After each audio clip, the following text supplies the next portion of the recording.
Good morning, Raptor Freaks. Alexi out here, and we got the Thursday Think Tank, and it's the last Thursday Think Tank before the 2025 NBA Draft, which will be held next Wednesday and Thursday. And well, I'm really ramping up and finalizing my top 5 suggested picks for Masai and Bobby for the draft. And I think I'm ready to lock them in and say these are the 5 people that I'd most like them to draft. I'm not going to worry about the 39th pick at this point. I want to make it a wild card surprise.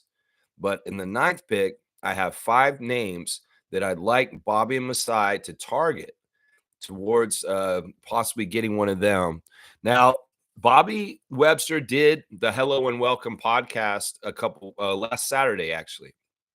And it's a very good interview. If you guys have not watched the interview with Alex and William Liu with Bobby Webster at Holt Renfrew from last Saturday afternoon, you need to watch it. It's must watch for any Raptors Nation people that care about the team.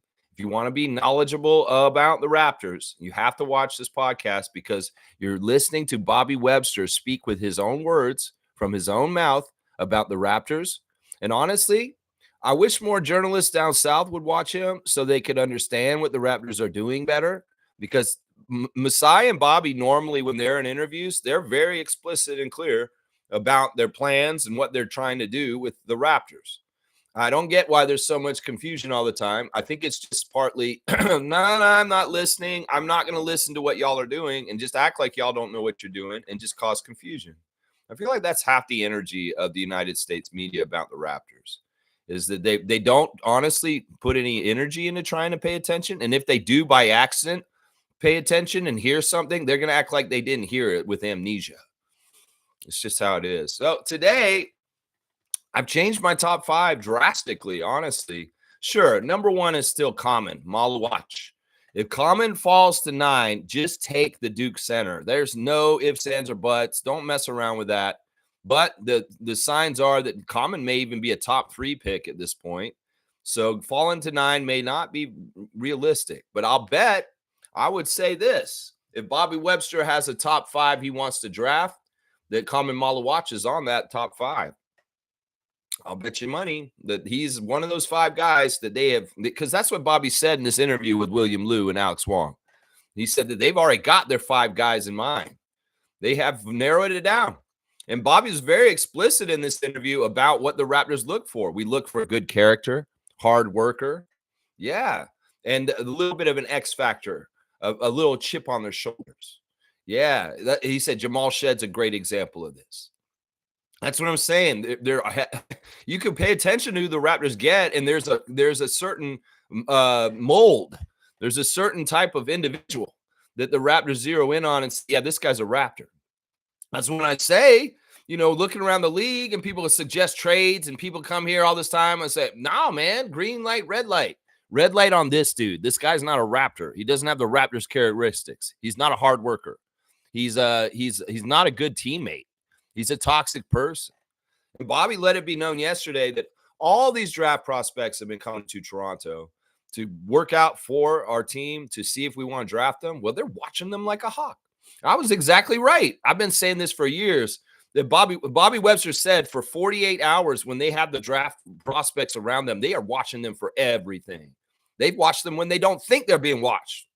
They said that, oh, you come in and you kiss all of our asses and you're really nice. We know that you might be prepared by your agent to do certain things a certain way to make the best first impression. But we're watching you all the time. We want to see how you treat the server, Lex. Yeah, even if he's wearing a Boston jersey. We want to see how you talk to our interns. Do you talk down to the lower people on the staff as far as the people that aren't as paid as much or prestigious? Sure, you'll be really nice to Masai, but what are you doing with Shelby? Are you nice to Shelby? That's part of what they're looking at too. And they're taking all of this in and they are analyzing things and they're figuring out who the knuckleheads are, who the good ones are and the toxic ones are. They're figuring out who's got that dog in them, who's got that little bit of extra like Kyle Lowry. Yeah. He even mentioned OG and Pascal and Fred. And he said, these are guys that we selected because we knew they had chips on their shoulder and they had something to prove. Yeah. So I love this. once again, Bobby Webster, thank you for doing an interview with Hello and Welcome podcast. It was illuminating. You're an amazing guy. You guys cleared the air on your CIA rumors, which is fantastic. We're still going to use this, even though it was a failed interview attempt, but he didn't actually work for the CIA. But that's the thing. He had the aptitude and the smarts and probably the ability to do it if he had gone in that direction. But he did it. And thank God he's the GM of the Toronto Raptors. That's what I say right there. Yeah, Bobby's a badass, man. Bobby lives in Cabbagetown. That's right. Let's go, Bobby Webster. Let's go. Thank you for doing that interview, man. You're amazing. So, yeah, the top 5 for the Raptors hopefully coincides a little bit with the top 5 for this guy that I want to put out there again. Of course, Asa Newell is still my second favorite choice for this draft. Asa Newell of the Georgia Bulldogs. Please, Bobby Webster, please tell me that man is on your top 5 for this draft. Maybe the top 5 that you have is only the really, really high lottery picks. But I'm going to tell you right now, Asa Newell is not a reach at number 9. He will make you look good down the road. I'm telling you right now. We want some sort of, we wanted a Maxey type player for a while. So we got it quickly. We want a Claxton type player. Well, this is where we get it in this draft because there's a couple of options for a player that's very similar to Nicholas Claxton or even Derek Lively II. As far as players in this draft that have those kind of attributes, yeah, there's like 2 or 3 of them on my list in my top 5.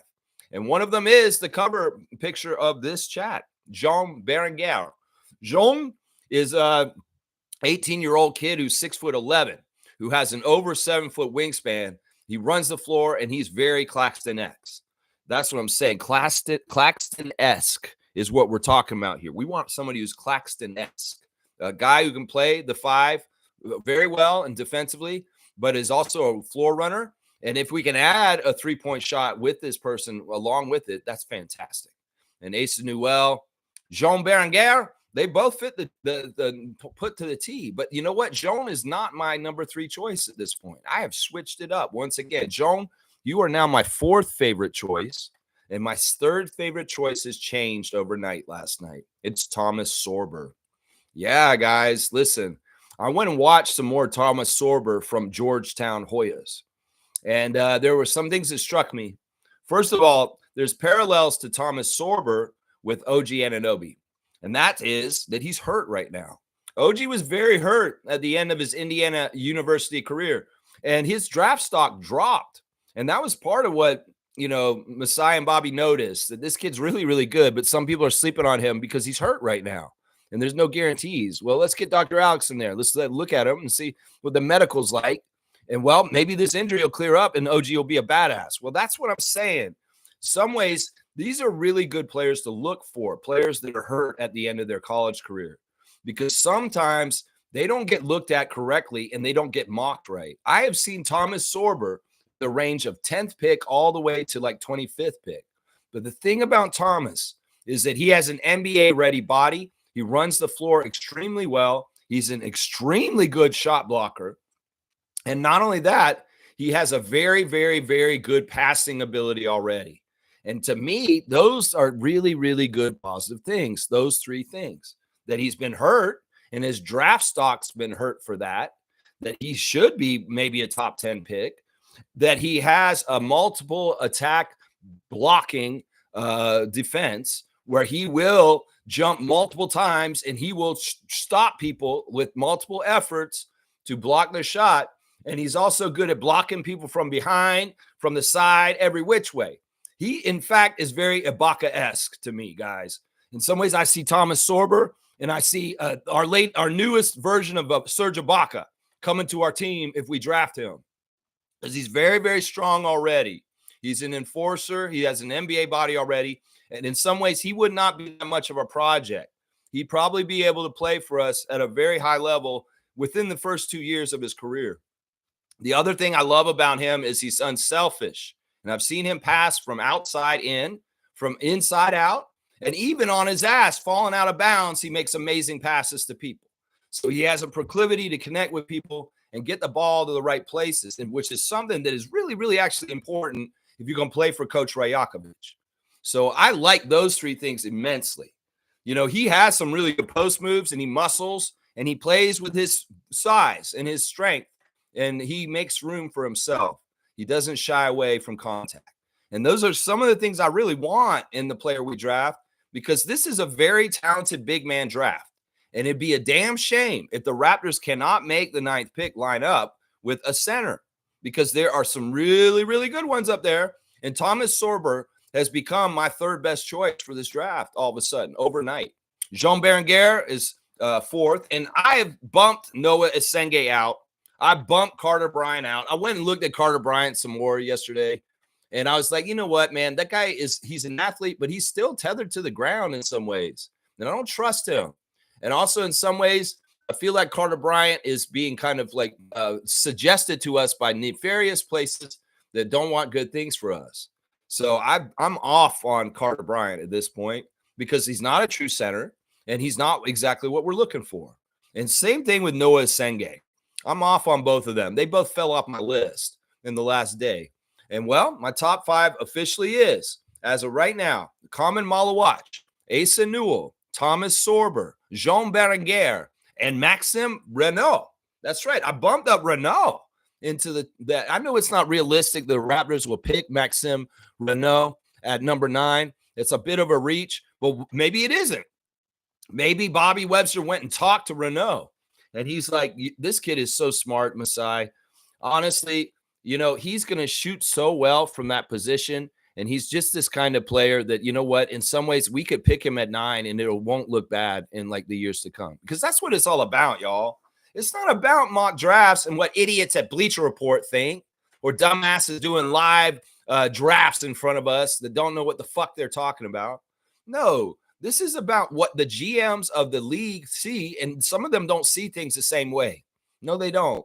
And Bobby Webster actually revealed one of the secrets about our scouting department yesterday. He was really open, kind of telling too much at times, is that we don't have scouts that take care of regions. All their scouts take care of everywhere, and they all look at all the people all at the same time, so that they all kind of have an overall view of the whole entire world of scouting at any given time. There's not one guy who's just got Europe. There's not one guy who's just got Asia. There's not one guy who's just got Africa. No, they're all looking all over the place, their whole team of scouts. And that way there's no competition between, like, because this is true. This has happened historically in the NBA. You'll have scouts for like a team, let's say the Sixers, and you have Adam Sandler going to Eastern Europe and looking for Bo Cruz.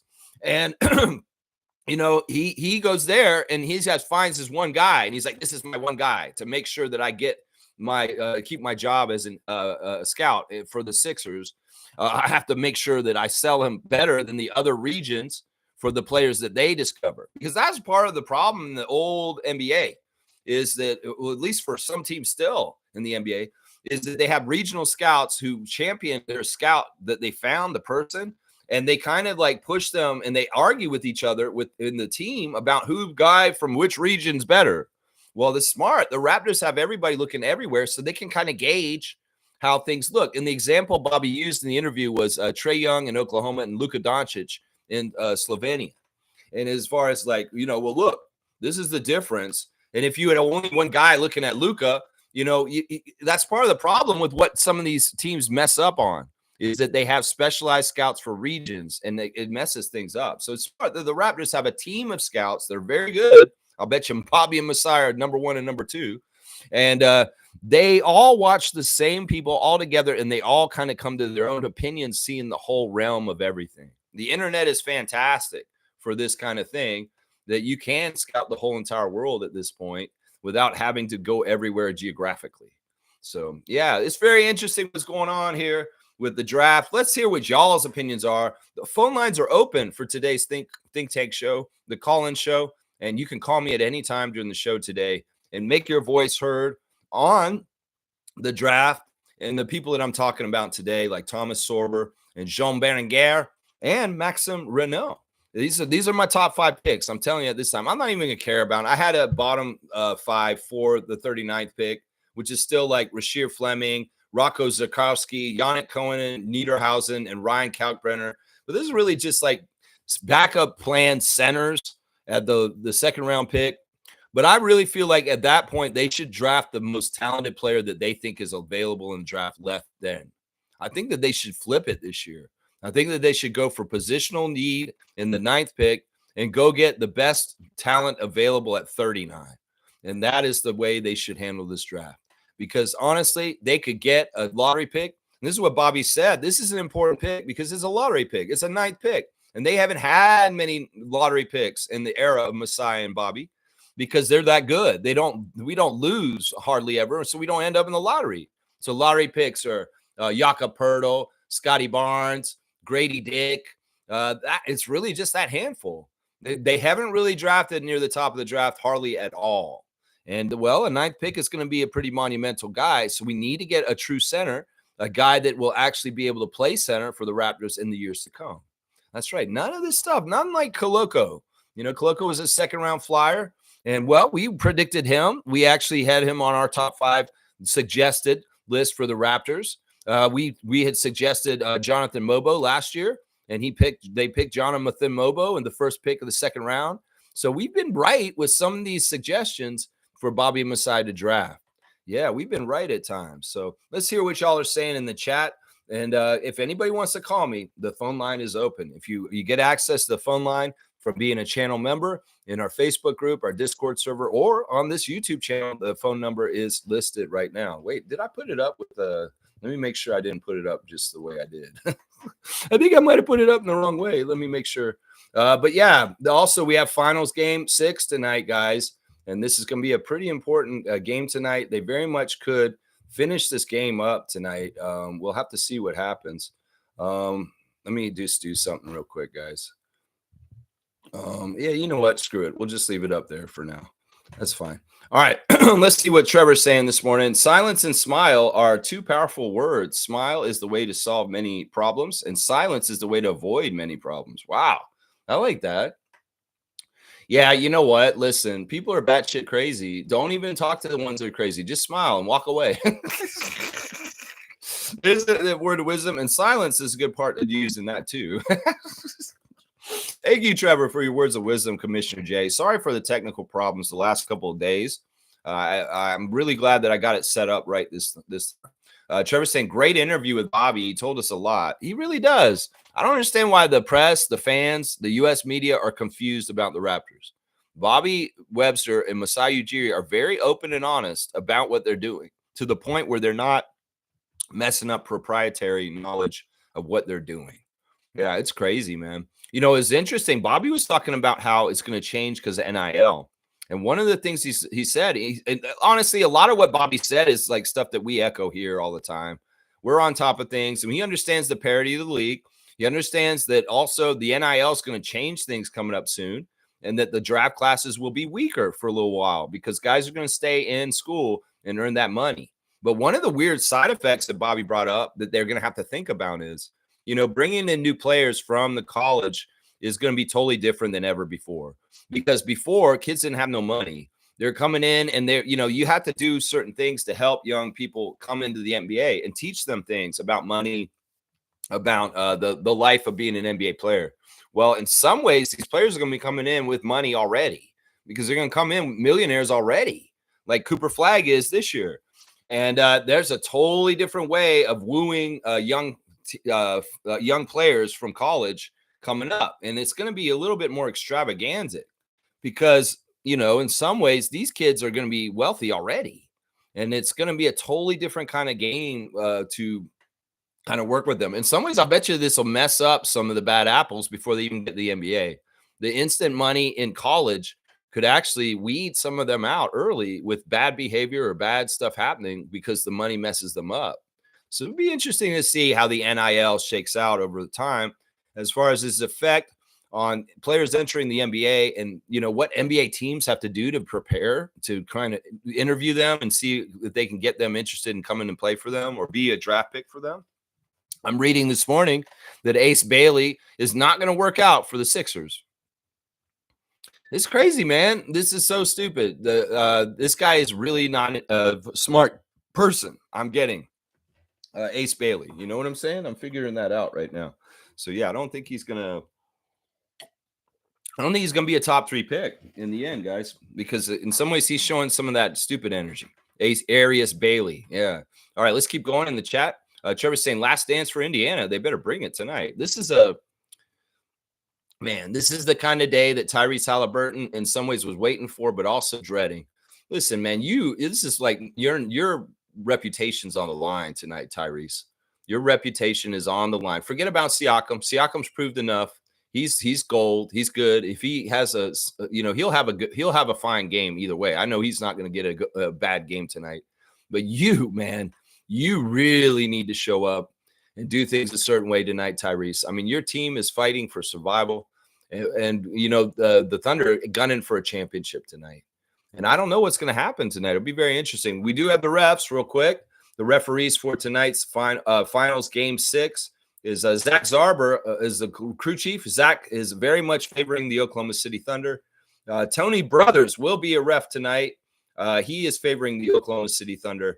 And David Guthrie is the umpire. He will favor the Pacers tonight. So that's what's up. The alternate is Tyler Ford. And in the replay center, we got James Williams. There's a couple games in WNBA. Jenna Renault's running the game in New York with the Mercury and the Liberty with Marcy Williams and Jason Alabanza. And Indiana Fever at Golden State Valkyries. Amy Bonner is the crew chief with Ryan Sassano and Kelsey Reynolds. Yeah. So, Zach Zarba, Tony Brothers, and David Guthrie. And the two senior refs favor the Thunder, with David Guthrie, the lone ref that statistically favors the Pacers. So, I don't know, man. I was saying that somehow, some way, because I know the Pacers are just a certain way right now. I wouldn't count them out. In some ways, I do have some feeling and energy that they're going to lose tonight, and the championship will be won by Oklahoma City today. But who knows? I may be completely wrong. Maybe, and there will be a game 7, and I guess it'll be on Sunday. There'll be game 7, and then boom, the finals will be over, and right into draft season. So there won't be another Tuesday trivia, guys. This past Tuesday trivia, well, for this season. The next week's will be the first one for the new season. But there's not going to be another Tuesday trivia for the season right now. There's just classic cards right up until the Larry O'Brien goes out, and boom, our season for trivia is over, and Reggie gets his name added to the trophy. That's what's coming up next. So speaking of Reggie, let's see. He's saying that he thinks that they will finish it tonight, that Oklahoma City should finish the game tonight. They don't want a game 7. Yeah, I mean, in some ways, it's like they're kind of in a good place either way. Either they finish it tonight like the Raptors did in game 6 in an away arena, and, they don't get to win it in front of their home crowd, but they done it a game sooner, or they lose and they got to go to a game 7 and they play in front of their home crowd and possibly win the championship in front of their home crowd. So we'll have to see what happens. Rick Carlisle's got a lot of work to do today, and the Pacers need to play their game correctly. And those Pacers fans, they better come with the energy tonight. That's for sure. Smooth saying game 7's anything can happen. I expect the MVP game from SGA tonight. He doesn't want him to mess around and lose. He needs to go and take care of business tonight. I don't know. The vibes I feel right now are that Oklahoma City, I was saying earlier this week, I think Indiana will win this. But I'm not very confident in the health of Halliburton right now. And I feel like he is going to fail tonight. And it's going to be really bad for his legacy. And I feel sad for him. That's why you don't do stuff like this, man. You don't ever mess with the basketball gods and being, kind of arrogant. You really don't do this, Tyrese, because it'll come around and bite you in the ass in the end. Seriously. Good morning, Raptor Freak family. Good morning to you, Stargate. And Nako's saying, we've narrowed it down to 5 names. Bobby. Yeah, Bobby Webster. Let it be known. And this is like last Saturday. They had already figured out that they have narrowed it down to 5 names. So one of them's Common Malawatch. I know that. And, it's who the contingencies are, depending on who picks where. And that's exactly what Bobby said. It's like, we really just got to watch and see how people pick. And then we'll make our decision from who's available still. It's just really simple stuff. I don't understand why fans need to make it so complicated and think it's all this and all that. No, the Raptors know what they're doing, and they're very much on top of it. Very, very much on top of it. Kaz is here. Good morning, everybody. Good morning to you, Kaz. Kaz has a lead on me right now in the WNBA fantasy. I'm really impressed. He's up by about 45 points over me right now. And I'm like, wow, Kaz actually is beating me right now. So I got some work to do in the fantasy league right now. Fiercey's over James right now. MK is beating Edmund, doubled them up, actually. Logical Raptors Fanatic is winning his matchup with Kareem. And Cool Cat is losing now to JP's Reese's Nieces. So get your WNBA fantasy team set up And yeah, Cass, you're doing fantastic, man. I'm gonna have to do some work since you got the lead right now on us, man.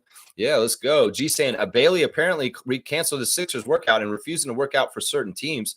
Shaking my head. Wow, he is gonna kill his career before it even starts. If this is all true, it's all true. And I've heard he's canceled 2 different workouts now at this point, and he's an idiot.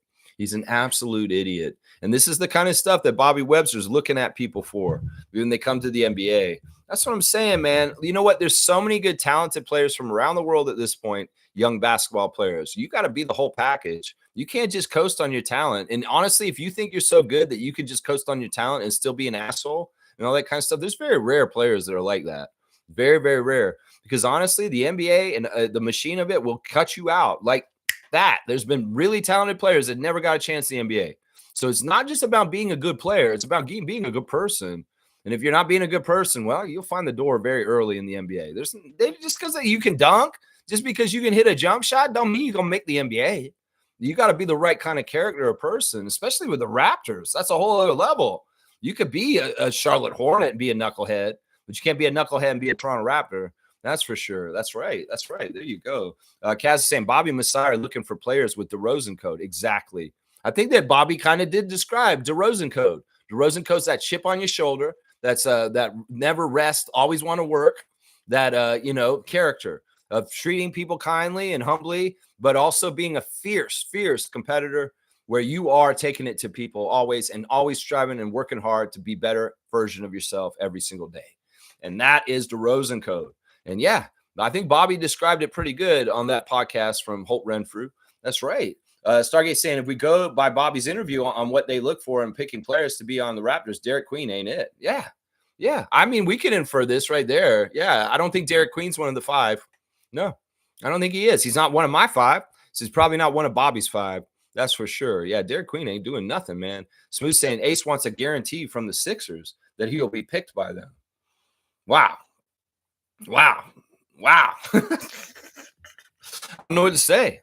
I don't want to say. I think the areas should be underneath your feet when you jump and not in between your ears, my guy.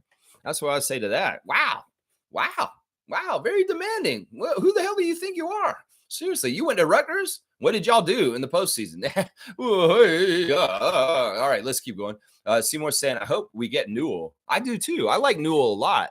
I really do like Newell. I mean, I think he is really the best choice after Common. And it's very likely Common won't be there. But if it's a dream and he does drop all the way to us, that's great. But I could also see Common dropping to 8th and the Nets picking him right before us. And then we have to pick our pick right afterwards. But I think Asa Newell, because he's young, just like Joan Beringer, this is the thing. Those 2 guys are very similar. Now, Asa's got more physicality and strength already than Joan. But Joan they're very similar kind of with their wingspan and some of their bag, like what they do. Very, very similar. I think Asa Newell is a better 3-point shooter, but I think Joan Beringer is a better shot blocker. And both of them can run the floor like anything. That's the other thing that's really important is that we don't want a slow, lumbersome center. We want these guys to be able to get up and down the court, and they fit that. And so does Sorber, too. It's just that they're different. We got 2 Claxton-esque kind of guys in Newell and Beringer. And then you've got a guy who's like Serge Ibaka, that kind of center in Thomas Sorber. So I'm telling you, man, those 3 guys right there are my favorite picks after Common.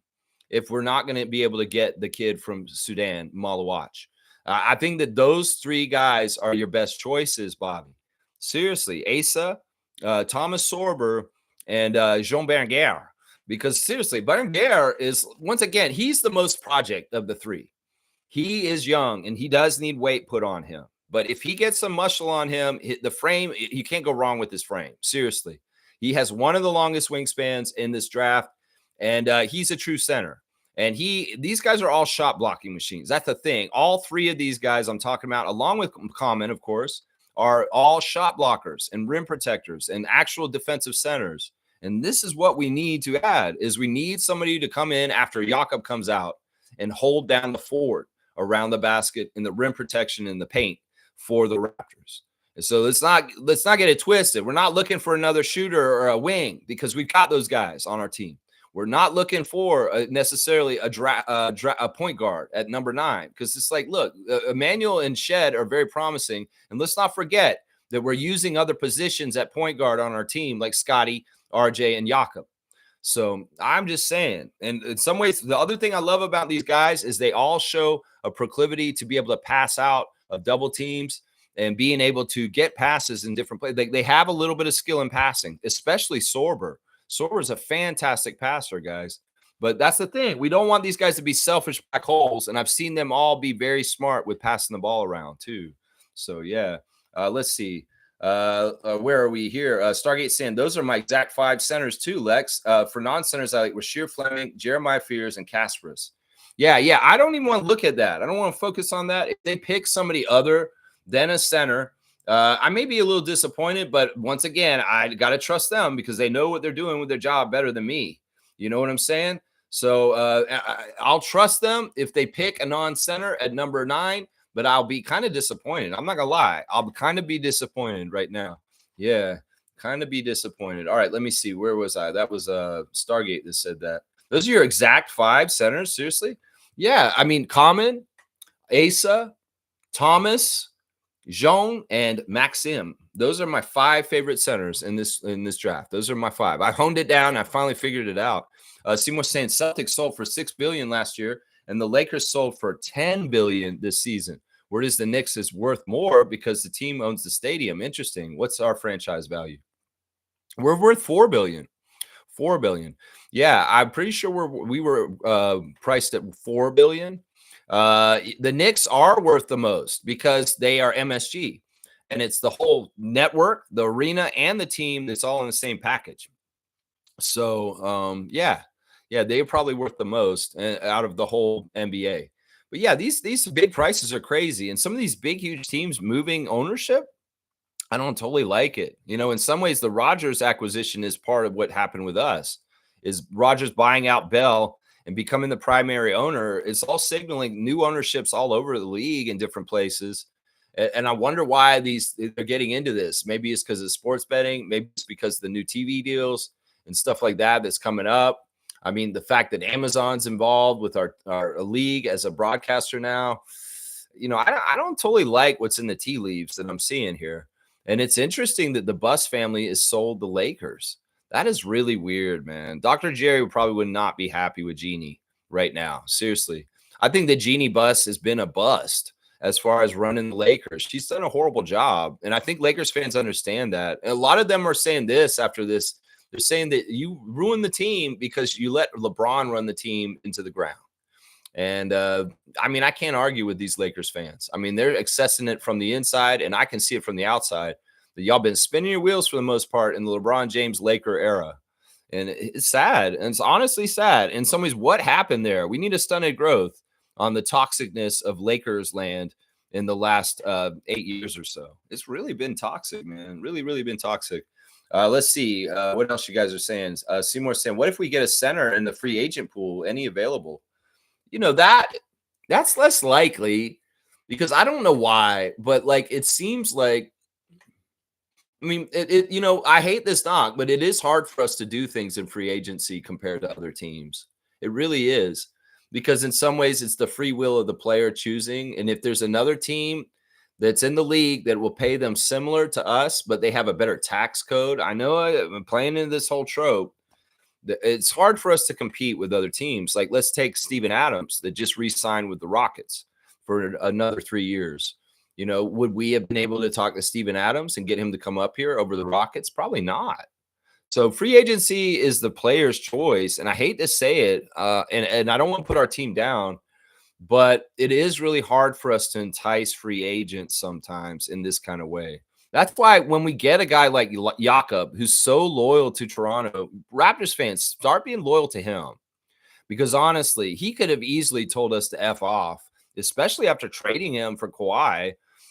He has loyalty to Toronto and he loves us. And he'd want to play here for as long as he can. So we need to embrace that and honor that and stop being little knuckleheads as far as wanting Jakob to leave because of this and this. Listen, there's not a whole lot of centers in this league that are available and able to play for the Raptors. And Jakob wants to be here. So let's not mess this up, idiots. And you know what Bobby Webster said in that interview? That Jakob is becoming one of the top 10 centers in the league right now. And I can't argue with him. He's exactly right.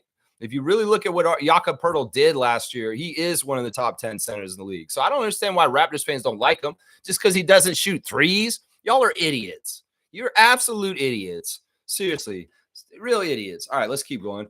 Randolph's here. Blessings, beloved Raptors freaks, most informative gang. When you take the time to think, you allow yourself to gain wisdom and not just follow your heart. That's desperately wicked. You know what? Thinking things through and being methodical is very, very smart. In some ways, people can do unconscious things that hurt people all the time when they don't really think through their actions and the repercussions of it.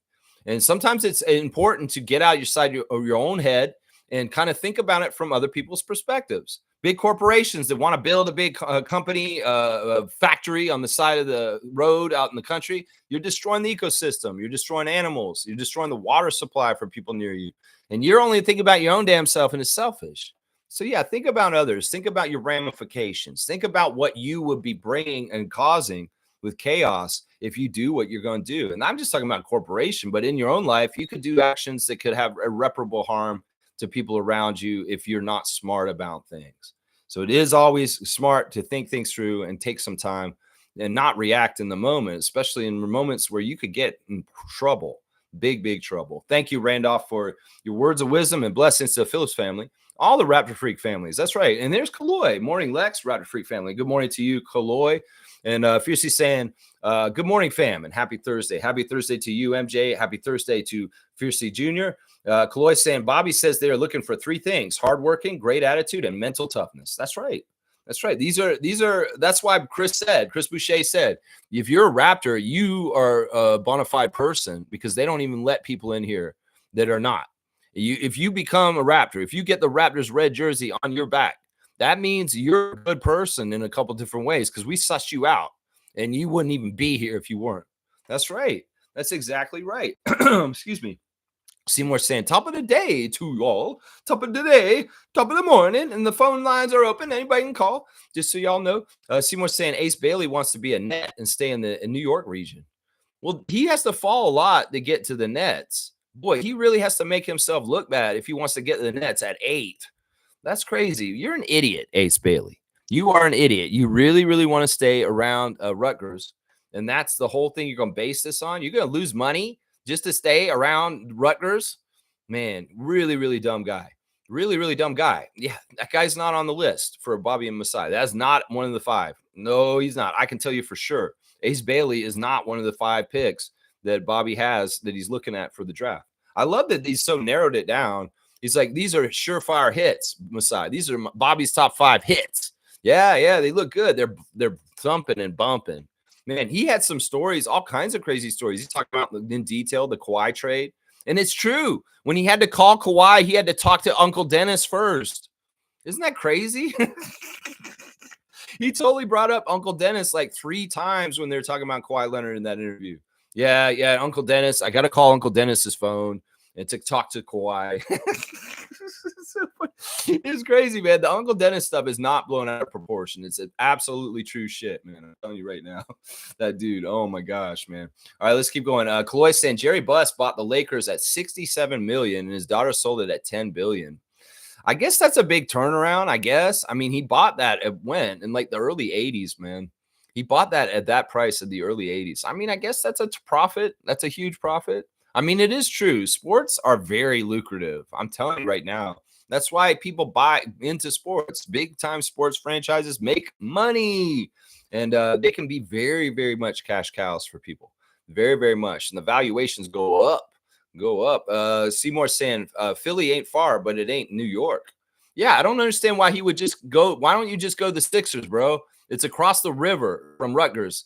And if they're already kind of trying to, why would you say, I don't want to work out for you? The market that may be closest to you, actually. Seriously, I don't know. Brooklyn or Philadelphia is closer to where you are with the Scarlet Knights. Why wouldn't you just say, I'll go to any of these 3 teams, New York, Brooklyn, and Philadelphia? Why wouldn't you work out for the Sixers? Is it maybe because you think the Sixers are losers? Because they are. I can understand that. He said, no, I don't want to work out for Daryl Morey and Nick Nurse because they're going to ruin my career. I've seen what they did to Markelle Fultz and Ben Simmons and Jaleel Okafor. He's like, oh, no, I'm sorry. I can't work out for y'all. I really don't want you to draft me, please, even though you're real close to where I went to school. Because he's saying you want to be in the NBA, yet you're deciding and trying to control your fate. I don't know who manages Bailey, but way to kill your career ahead of time. No, I mean, this is all exactly true. I mean, he was already a dubious pick with his frame and his size. And the fact that, once again, a big, huge red flag for the Scarlet Knights, the fact that they didn't get the postseason in the NCAA is a huge red flag. I really do think Dylan Harper and Ace Bailey are literally red herrings in this draft, as far as like these guys aren't as good and they should be coupled with Cooper at the top. There's better players. These are guys that they put in there just to fool some people and kind of mess people up. Because seriously, Dylan Harper may be better than Ron Harper Jr., but I'm still saying I don't believe in him totally. I know he's been hyped way too much in the last 2 years. A little bit too much in some ways. I really do think that. So we're saying Halliburton is injured, though, going to be a game time decision. He's going to play, watch. And whether he is successful in playing well or not, that'll be the question. That'll be a question. He's going to play. You have to. I'm sorry. Even if you can walk, he needs to play. Seriously. And it may look really bad. Maybe they shoot him up with all kinds of crazy things before the game so he doesn't feel no pain. And he comes out there and he has the game of his life. Because that's what he needs to do, honestly. If he could drop 40 tonight and help them absolutely win tonight, that would be huge. But I don't know if that's what's going to happen. I don't know what's going to happen with him. It's going to be very interesting. James is saying a huge probability Masai might pick someone that falls. It doesn't have to be a center, I feel. Even last year, we needed a center, and Masai picked Jacoby. Well, this is different, man. Jacoby fell to 19 from the 10s. Like everybody had pegged Jacoby Walter for 2 years before that draft as a top 10 pick. And he honestly is probably a top 10 pick over time. It's just that in some ways he got some bad press before the draft as far as maybe being undersized and too small for his position, because he is short for his position. But the thing about Jacoby that nobody realizes, his wingspan makes up for it because he has really long arms for his height.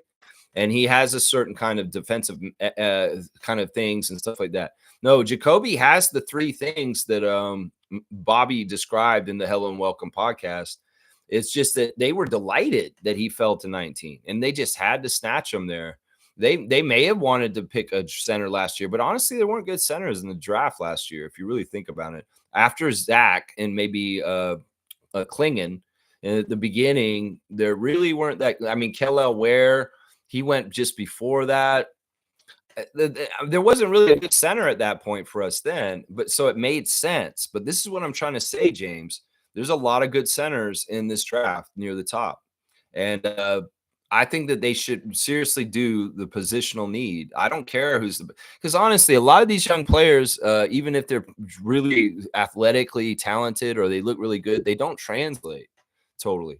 But once again, if they pick another position at 9, you guys will be right on that tip and saying, well, they did pick the best available. And, well, they must see something in them, and I'm going to believe in it because, well, they know better than me. That's what I'll say, yeah.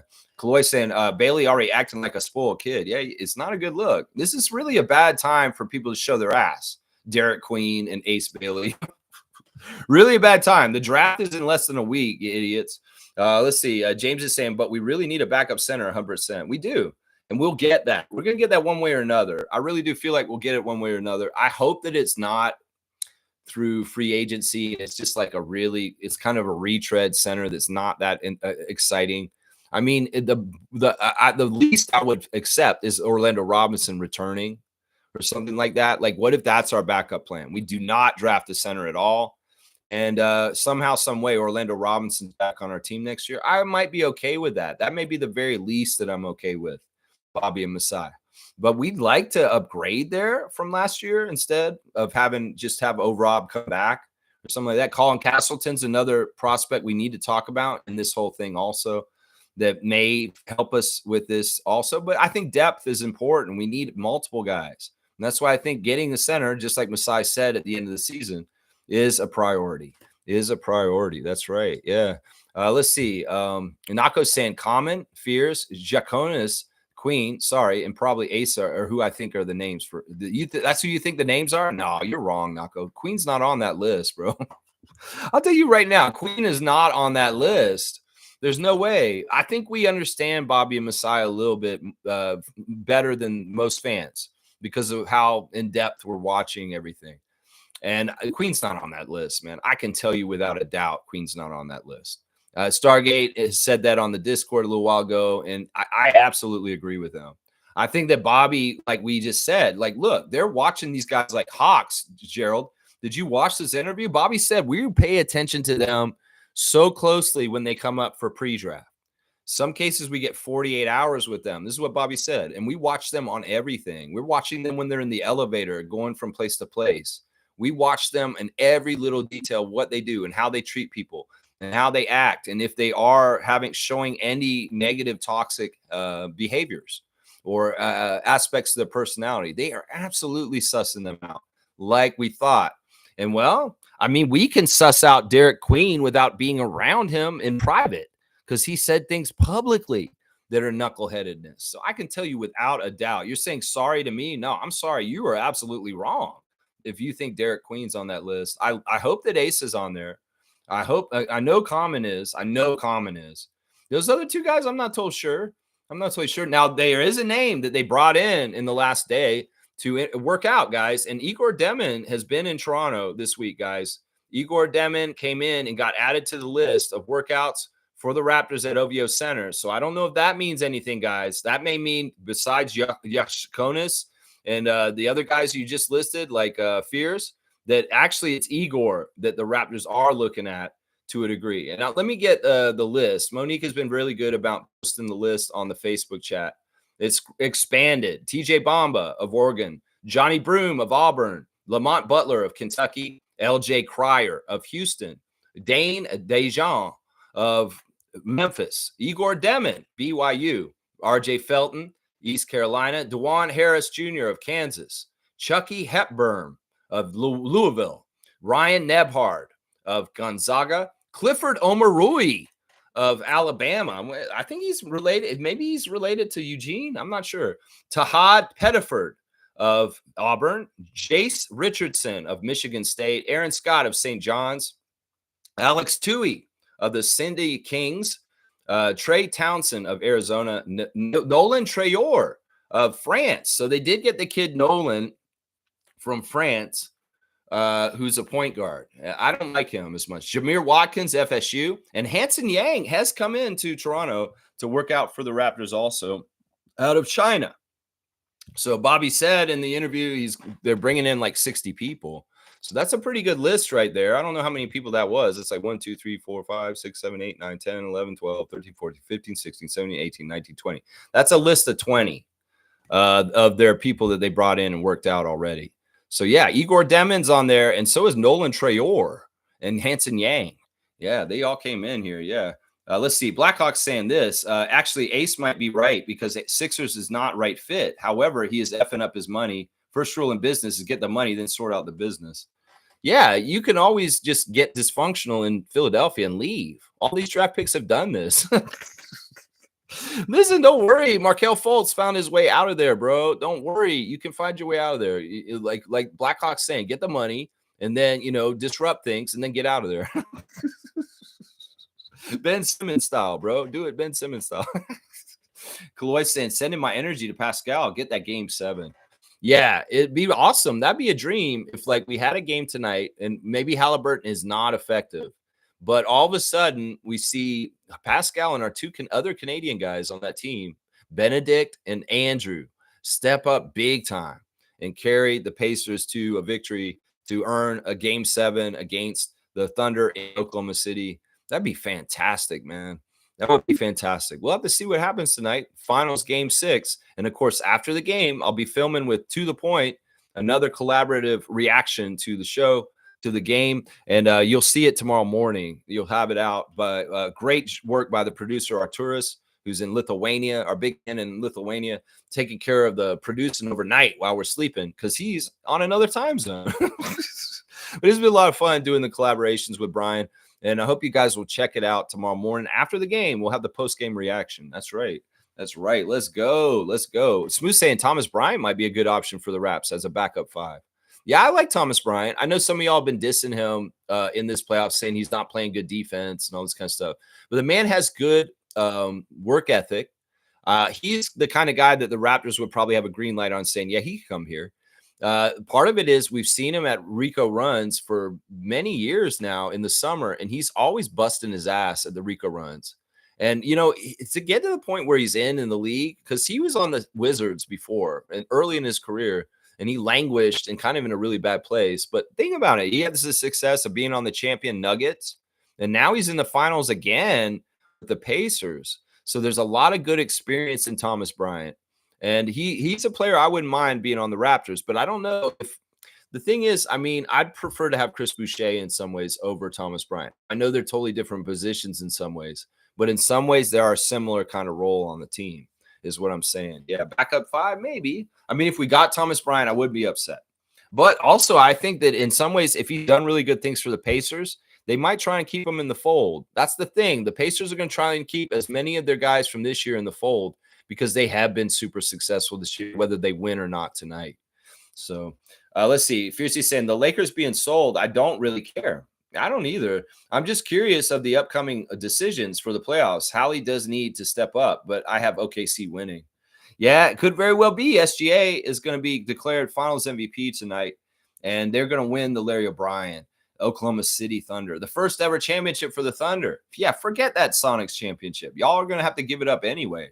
It's actually kind of convenient. If Adam Silver expands back to Seattle, well, Oklahoma City will still only have one championship, one that they earned this time.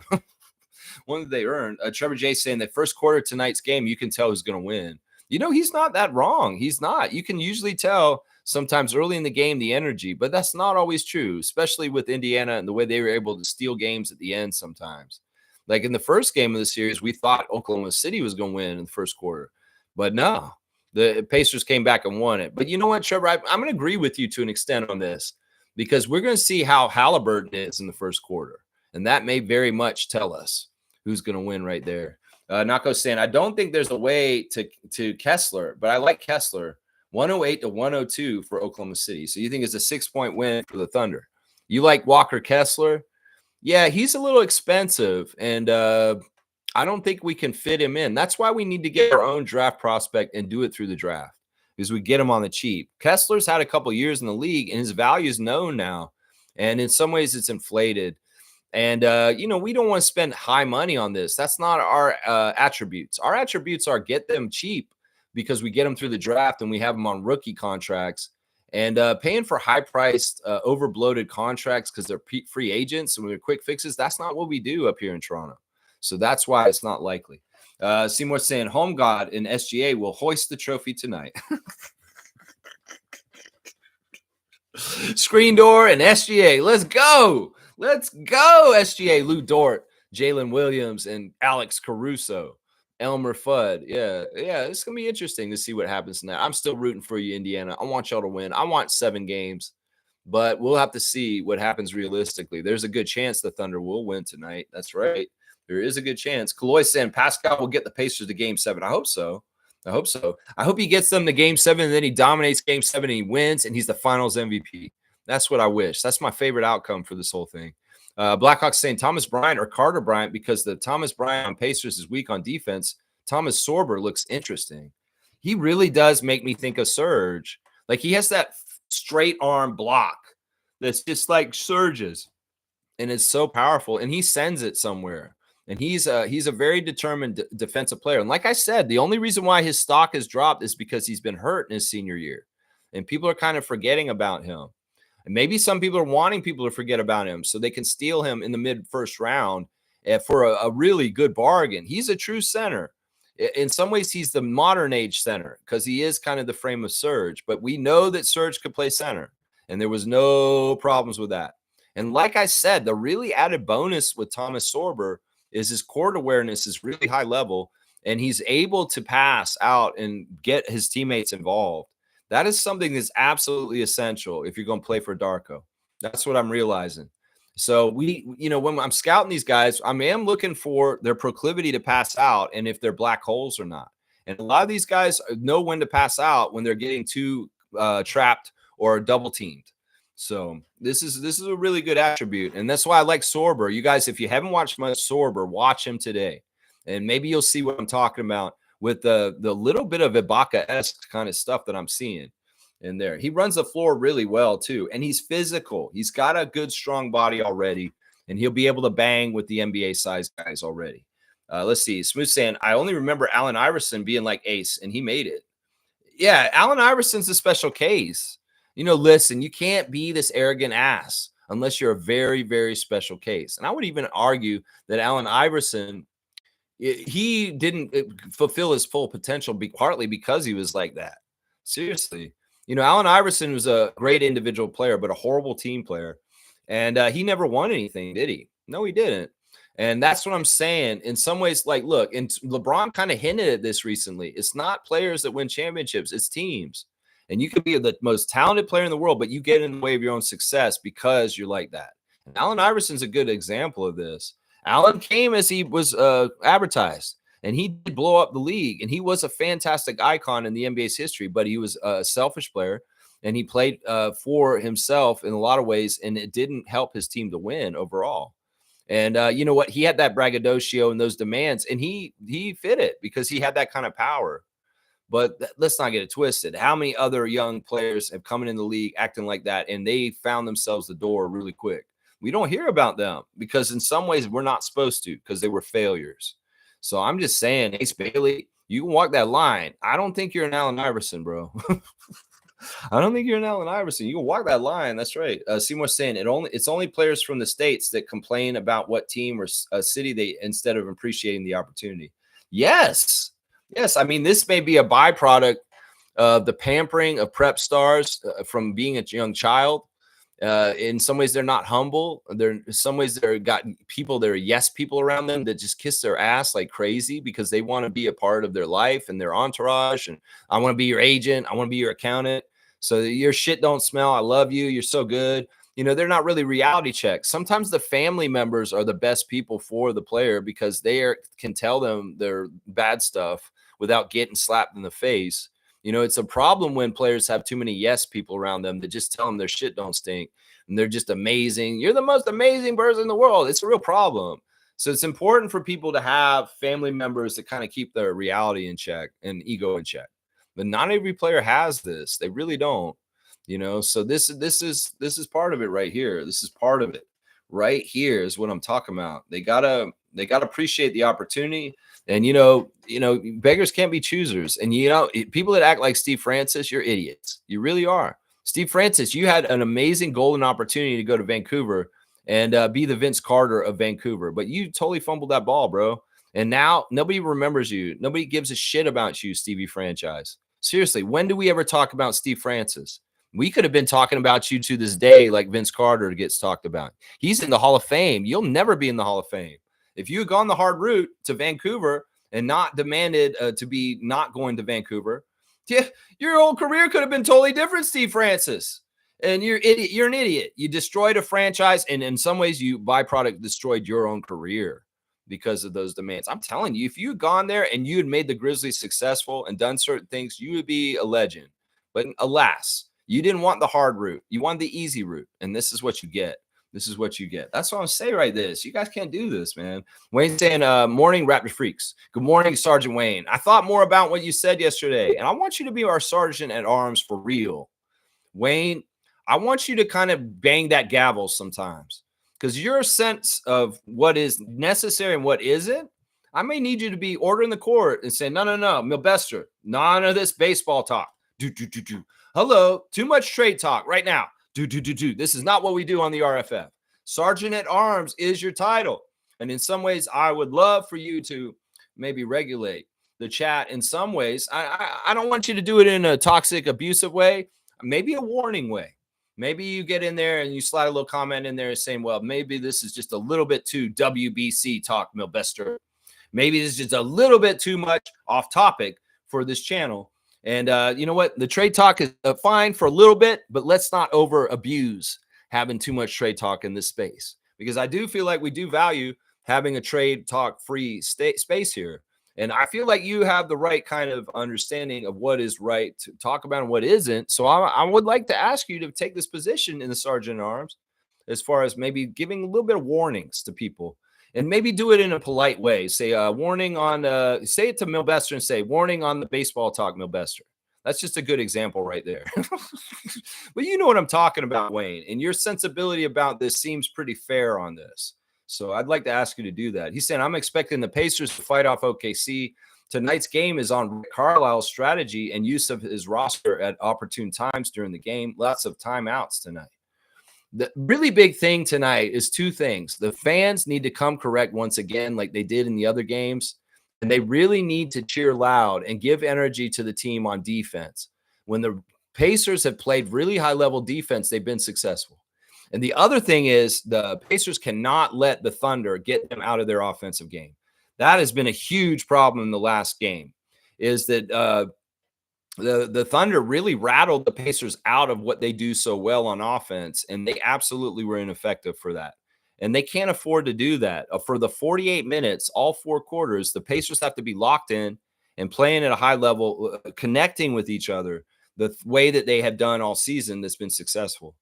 And so they really got to play their style and pace. Literally, the Pacers need their own pace. That's the key to the game right there.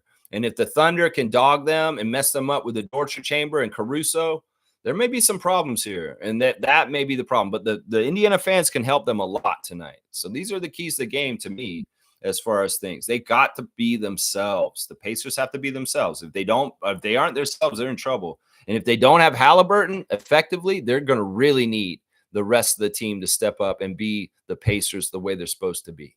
So it may be tough without Halliburton, the guy who's kind of in the middle of it all. So we'll have to see. Nako saying, I don't know how Queen's interview went. Raptors did meet with him, and Bobby did say you can't always be on. Yeah, but you're not. Did you listen to what he said? They're picking everybody apart, and the littlest things could get guys like not even considered. I'm telling you right now, he's not considered, Gerald. He is not considered. First of all, he told us he doesn't want to come to Canada, so why would we even entertain him coming here? He didn't say it outright, but he said it. Let's just not get it twisted. He said it. He said pretty much, I don't want to play for the Raptors. You can read into it how you want to, but that's just the damn truth. And Bobby's not stupid. He almost went to the CIA. He can read this interview and say, okay, he said the taxes. Okay, well, maybe Queen's not the guy. So his interview went horrible. You don't remember what his interview did? He came out and said, they asked him one question about Toronto, and he only said something negative about it. So that's all you need to know, Nako. He had one chance to talk to the Toronto fans and the Toronto people, and he fumbled the ball. And so, honestly, he also, once again, I'm going to say this, Gerald, forget about maybe possibly not being smart up here, which is something Stargate and I have diagnosed him with. It's also that the man has a proclivity to, his body looks like it's a body that has a proclivity to get out of shape, and that he's not working hard. He doesn't have any musculature on his weird body. He's very much a load in the middle and these skinny arms that don't look like he's lifting weights. And he has a body like Zion Williamson that could easily balloon up and get out of shape very easily. So I'm telling you right now, he's not on the list, Gerald. You can keep arguing this shit. But honestly, we are watching this all with critical thinking, and we can see what Bobby can see. And he's not dumb. We're not dumb. We can see the same thing. The man's got a body that has a proclivity to possibly get out of shape, and he's a knucklehead. So he's not on the list. I don't care what you say. You can't always be on. Well, Bobby wants people that are always on. That's what he said. He said, I'm watching them for 48 hours. That's right. That's what Carl Lloyd's saying. Yeah, they went 48 hours with prospects so they get a complete assessment. You know, they can have their guard up for a 2-hour meeting or workout, but they want the prospects to come up to Toronto. They want to pick them up there in the airport. They want to drive them around. They want to watch them like a hawk on every single thing. If they got somebody with an intern that's with them, they are reporting to Bobby everything that they heard them say and everything about them that they heard. And they're sussing out any toxic stuff. They're sussing out Ja Morant gun culture. They're sussing out possible abusiveness towards spouses and family. They're sussing out, is this guy an asshole to the waiter when we go out to dinner and take him there? You know, they're looking at everything, and they should, because these are multi-million-dollar decisions they make when they put contracts on young players for the NBA. And I wouldn't have it any other way. than Bobby Webster, really putting them through the ringer, and everything matters. You can say that, oh, they can't always be on. Bullshit. We want people like Jamal Shed that are always on, because Jamal Shed's the truth of who he is. Exactly what you see is what you get. And there ain't no secret Jamal Shed behind the scenes that is totally different than Jamal Shed smiling to the camera saying, I'm a Raptor and I've worked real hard. No, this is what we're talking about, Gerald. This is the important part of what Bobby does as a GM. He analyzes talent, and he analyzes what talent should be on our team. And, well, I'm glad he's the gatekeeper, because he's smart on this. And he's probably very, very, very, very, very cutthroat in the way he looks at players. And somebody is like, nah, Masai, we cannot do this. Didn't you just hear what he just said to that busboy when he came and hit the plates from our dinner? You know, seriously, it's like that. It's like that. Seriously. And these players, they're going to have to come correct and be really genuinely good players if we're going to draft them. Let's just put it, good players and good people is what I'm saying. Yeah. Let's see. Fiercely saying Steph White having the back of Caitlin Clark when reporters look for drama and ask why so much aggression towards her. Hang on. Why did it jump ahead? Let's see. That's Fiercey on that one. Coach says this is what happens when refs don't blow the whistle when they're supposed to. Got to go, fam. Have a blessed day. Yeah, the drama around Caitlin Clark, I'm not totally familiar with right now. I know that she's been physical and maybe exuding traits that are not feminine, and people get all bent out of shape if female athletes are competing in ways that men would. Yeah, gender equity. Once again, men can act a certain way on a basketball court, women can too. And just accept that and stop being misogynist. People that say, Caitlin Clark, you shouldn't be acting like this. You should be acting like a lady. Bullshit. She's an WNBA player. And sure, they can be ladies on the time they want to. But when they get between those lines, they are who they want to be on that court. And nobody should designate whether she should be acting this way or that way. You're too aggressive. You're too this. Bullshit. Let her be her era of Larry Bird in the WNBA right now. Because Larry Bird was a dick. And he was absolutely an asshole on the floor. And he was very, very physical. And he would punch people in the face. So don't even give me this shit that Caitlin Clark can't be like Larry Bird. Seriously. Don't give me this misogynist shit. That's what I'm saying right there. Yeah, there you go. Speaking of controversy, our guy Zach got in trouble, y'all. I don't know if y'all saw this, but Zach Edey got a reckless driving charge in Indiana recently. Of course, Indiana's where Purdue is, and he's back home around the university where he played the Boilermakers. And, well, he was going 110 in a 55 miles per hour zone. He said when he got pulled over that he was passing a slower moving vehicle, and that's why he was going so fast. But it don't look good. Seriously. That's over twice the legal speed limit in that area, and he got a really bad ticket for that. But luckily, he wasn't anything like he was drinking or any kind of weirdness. It's just a reckless driving, over speeding charge for Zach Edey right now. We got to check in on our Canadian guys. But he's scheduled to miss the beginning of the season anyway due to injury. So, yeah, Zach caught a speeding charge, a reckless driving charge this weekend, just so y'all know. Keeping up on everything here. Infamous is here. Good to see Infamous. Salute, freaks. Why the criticism of canceled workout? It could be that he is a promise by a team. Kat, Steph all canceled their workouts as well. Shaking my head. I just think that it's just arrogant in some ways. I mean, I get it. You're saying these former players did this kind of stuff too. I don't know. To me, it's like, well, can we read into this different ways? Like, how do Sixers fans feel about this? How do they feel about Arias Bailey canceling a workout and instead of coming there? What is the message told to them? And that's what I'm saying. I don't know. It's just, in some ways, I think it's bad. I think in some ways, look, you can look at it a couple different ways. You could look at it as this. They don't want to come to that team. That's why they're not coming. They maybe have something to hide about themselves and they're not forthcoming. Because this is the thing. We've heard Ace Bailey cancel a couple workouts already. And in some ways, some people are saying it's because he's trying to hide who he is so people can't properly assess him and he's a fraud. And that, I mean, I could tend to believe that, you know, why won't he work out for people? Is it because he's scared he'll be exposed for what he truly is and he's not that good? And they'd rather just have him come in with the air of his reputation from Rutgers and what he's got already? That's what you got to ask yourself. Seriously, I mean, those guys, sure, they worked out, but there's been a lot of players that have canceled workouts throughout the history of the NBA. And those may be the very few that are in the league still and doing that kind of stuff. I'm just saying it's suspicious. If you have nothing to hide, why don't you show up and just do it? Seriously, you're playing with the future, Ace Bailey, is what I'm saying. That's what I'm saying. I mean, it may be nothing, and Infamous may be right. He's shaking his head at us like, why are you thinking this? But the optics don't look good. Whether it's he doesn't want to play for the Sixers or he has something to hide about himself and he doesn't want to come to workouts so people will see it. That's what I say to that, man. Blackhawk saying if Common goes to the Hornets, he's screwed. Where do you land? It matters. Yeah. Are they even drafting before us? I don't even know if the Hornets are up there. Are they? I don't even remember. I don't pay attention to the Hornets, obviously. It's like Pelicans and Wizards and a couple other teams are ahead of us, but I don't. Jazz are before us. It's like, wait, let me go through the draft again. It's Dallas, San Antonio, Philadelphia. Fourth is Wizards, right? And then we go to New Orleans, Brooklyn, Utah. Charlotte's in there somewhere. Charlotte and then us. Okay, Charlotte is in there somewhere. I just forget about Charlotte. Blackhawks saying Hornets need a point guard more than a center because Ball is not reliable. I don't know what Hornets need. I don't care. Honestly, they probably need everything, bro. They need a coach too and a front office.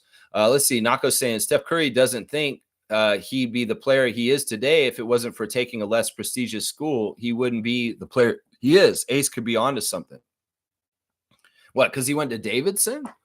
I mean, that was an interesting choice. And, listen, Steph Curry's a special human being. He's not like anybody else.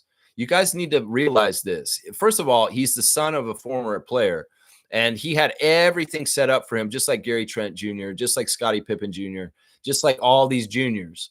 Wardell Jr. had it too. Del Curry Jr. had it too, guys. You know that's his name, right? Wardell, Stephon Curry, Del Curry, this junior. That's Steph's actual name. And listen, I mean, these kids that are NBA sons have such an easier time getting the league. It just so happens that Steph was also a very incredible shooter. And, you can't use him to compare to anything else because he's an anomaly. He's an absolute anomaly. And you really can't use him to compare to anybody else. He's just on a different level in all kinds of different ways. And plus, you have to understand, Steph Curry is only Steph Curry because he's Del Curry Jr. Seriously. He could have been a fantastic shooter and an unknown guy and undersized, and maybe people went on the radar and did not even notice him, and he didn't even make the NBA. So, I mean, I could say this, seriously. I don't know if Steph Curry gets in the league if his name's not Curry. I'm just going to say that, seriously, because he didn't have the right body type or size. It's just like you got to go on luck and think. And would he know how to shoot like he does without a father like Del Curry? Let's just seriously think about this, guys. You got to understand, Steph Curry is nothing without his father, Toronto Raptor Del Curry. And I'll say that. Blackhawks saying, hey, Lex, get it right. Jakob is a 50% shooter. Booyah. Yeah, he's a great three-point shooter. And what if that's what he's working on in Vienna this summer? He's over in Vienna bombing threes like crazy. He's like, I'll show the Raptors fans that don't believe in me and want to trade me because I don't shoot threes. And all of a sudden, Jakob has a corner three like he showed for a second last season. Wouldn't that be awesome? There's DeRozan code in Jakob. Jakob's like, what? They don't think I can shoot threes? And he comes back with a three-point shot all of a sudden. Hey. That'd be awesome, man. I'd love him to do that because I'd be like, yeah, fuck it. Fuck you, all you Jakob haters. The things you hated him for, look at what he's doing now. That would be the best, man. James saying LaMelo Ball misses so many games. He's getting close to Zion Williamson levels. Hornets need to move on from him. I'm not against that. I mean, seriously, I'm not against that. I mean, he fits that team really well because he's not a serious player, so he should be on a not a serious team. But, I mean, I'm not trying to help the Hornets, guys. You guys seem like you're trying to help the Hornets. I'm not trying to help them. I'm not trying to help the Hornets. Everybody's saying cancel workout is nothing new. It's strategy. Calling him an idiot is a bit excessive without the full story. Well, this is the thing. We don't know enough about Ace Bailey. We're seeing different things. I've seen him play in highlights. Okay. But we're not seeing him. Like, I don't even think he did stuff at the combine. I'm telling you, man, you don't want to be cowardly in this stuff. If you're a badass, you should be out there showing yourself as much as possible. Seriously. And the guys who went and played in the 5-on-5s at the combine in Chicago, they were smart and brave. And you know what? Some of them, their stock went up, like Hanson Yang and Maxime Renault. These guys went and played in the 5-on-5 combines, and their stock went up. Some of these guys who stayed away and kind of shied away, I don't know. I mean, if you're an Ace Bailey fan, I'm sorry, I'm going to bag on him today. I'm sorry, I'm going to bag on him because honestly, I think he's a fraud. And you know what? We'll see if I'm right down the road when Ace Bailey comes to the NBA. I think he's a fraud. And I think this does not benefit him to do this. Seriously, I don't care. I mean, in some ways, it's funny that he's telling the Sixers he won't work out for them. To me, on some level, but also at the same time, I feel like the young man's shooting himself in the foot. Whatever his reasoning for why he's doing this, seriously, because this is the team. These are teams that really have a high percentage of drafting him, and it's not a good look. It's not a good look. Blackhawks saying Noah Panda for the Raptors. We can have a Panda Dick battle. Okay, that sounds crazy. But Neil, you're going to get a dunk because it's childish. But it sounds crazy. It does really sound crazy. And I don't know, man, that sounds really bad, man. I hope that zookeepers watch out for this. Like in the zoos, where they have pandas. Man, we can't have another Panda Dick battle here today, man. Like it was just too messy yesterday. We can't do this anymore. Pandas, stop having dick battles. What is going on here, man? I like Noah Panda. I think that he might be a good pick at 39. Yeah. But not for the wordplay. Seriously. Nerlens Noel. There's another one. Yep. Let's go over the list. Let's go over the list of Philadelphia draft picks. Smooth saying Ace won't drop out of the top 5, in my opinion. That's probably true. Because there's bad teams that'll pick somewhere in there. Somebody will pick the bust somewhere in there. They have to. That's just the way drafts go. That's part of the reason why they manufacture the draft order, so that some of the teams at the top will pick the bust. And, I'm sorry. I'm like this. I may be completely wrong, and Ace Bailey's awesome. And, if we come around and circle back to this, I will admit it. All right? But I also want to get the kudos when I'm right, when he's a bust. I'm just going to say that. I'll go that way on that. That's right. Infamous agrees with you guys about him not dropping out of the 5. I think you're right. He should be top 3 because that's where he's projected, right? Blackhawks saying, James, that's why I don't see Common as a Hornets pick. We'll have to see. Malawatch definitely has interest in at least there's like 4 or 5 teams ahead of us in the draft that would draft him. San Antonio is very interested in him. I don't know if it's a reach at number 2. Philadelphia could even draft him at number 3. I know that Utah's talked about it. I know Brooklyn's talked about it. So, yeah, there's a lot of teams ahead of us. New Orleans could draft Malawatch. So, yeah, we're just going to have to see. And that's what Bobby and Masai are going to wait to see. Who's possibly going to jump on Common before us, or is Common going to fall to us? We will definitely take him at 9. I bet you we will. That's what we probably guaranteed Common. So you're not going to follow the top 10. We will pick you at 9 if you're there. Yep. Let's see. Smooth saying Washington will take him at 4 if the Sixers pass on him. That could be true. Charlotte will. I forgot about them. Charlotte, yeah. James saying, I like Broom with the 39th pick. Johnny Broom? Okay. I like that Pettiford came here and worked out for us. Of course, he was a very esteemed player in the college tournament. Tayon Pettiford. Yeah, he seems like a good player. I would like to hear more names like Asa Newell came to Toronto. That'd be awesome if we heard Asa Newell came to the OVO Center and worked out. I would love that. Thomas Sorber, I think, is hurt, so he's not actually doing workouts. That's part of the thing I'm saying. We get a discount on a very good player that's getting overlooked, partly because he's hurt right now. So, yeah. Trevor's saying Dodgers Mark Walter. He's the new owner of the team. He's going to remain Lakers. Jeannie Buss will remain the Lakers governor for at least a number of years. Okay. That's probably under the wishes of Dr. Jerry, her father. Let's see. Neil saying, I can see a scenario where at least 2 teams offer the Raptors 2 lower first-round picks for the 9th pick. Wow, I could see millions of scenarios. It doesn't mean any of them are going to happen. I mean, once again, I'm going to say this. The speculation kind of stuff is not stuff I'm trying to do on this channel in extrapolating in abstract ways that are just not really paths that are in front of us right now. So, yeah, we can speculate anything. I mean, I'll speculate. Yeah, we are going to trade everything for the first pick. What's the point? I just say we're picking 9th and 39 right now. If it changes in a heartbeat, well, we'll change then. That's what I'm saying. They will change it then. Yeah. Stargate saying it's interesting they're bringing in Igor. That's the first protected lottery pick player they have so far. Let's see who else, if anyone else they list. But that's very interesting. Yeah, that just happened in the last 2 days. Igor Demon coming to Toronto and being around OVO. And like we said, he's getting that 48-hour, we're watching you, Rockwell. Yeah. It's like, yeah, Michael Jackson. So I always feel like somebody's watching me. That's right. It's Bobby Webster. He's watching you how you place your fork at your table dinner. And what do you like chewing with your mouth open? That's right. He's watching you, Rockwell. I understand. And then my understand. I'm in the shower and you're watching me. Oh no, this is crazy, man. Crazy. All right, let's keep going. Randolph saying, Lex, is there any truth to this? Breaking. The Lakers have waived. Waived who?